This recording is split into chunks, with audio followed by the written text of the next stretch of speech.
തൃശൂർ നഗരം ഓണാഘോഷത്തിന്റെ തിരക്കിലേക്ക്. തെക്കേ ഗോപുരനടയിൽ ഭീമൻ അത്തപ്പൂക്കളം ഒരുക്കി ഓണത്തെ വരവേറ്റു. തേക്കിൻകാട് സായാഹ്ന കൂട്ടായ്മയുടെ നേതൃത്വത്തിലാണ് ഭീമൻ പൂക്കളം ഒരുക്കിയത്. ഏകദേശം 1500 കിലോ പൂക്കൾ ഉപയോഗിച്ച് 150 പേർ ചേർന്നാണ് പൂക്കളം ഒരുക്കിയത്. പൂക്കളത്തിന് പുറമെ ഈ വർഷം മുതൽ അത്തഘോഷയാത്ര നടത്താനാണ് തീരുമാനമെന്ന് സംഘാടക സമിതി അറിയിച്ചിട്ടുണ്ട്.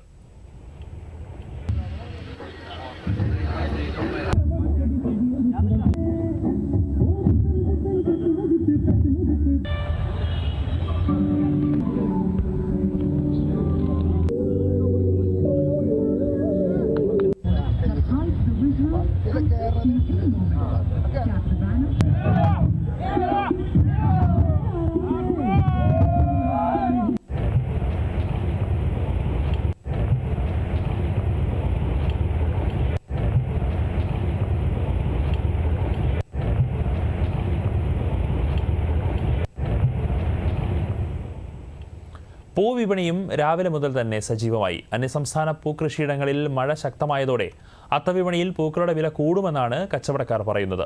3 ഇരട്ടി വില വർധനയുണ്ടാകുമെന്നാണ് കണക്കുകൂട്ടൽ.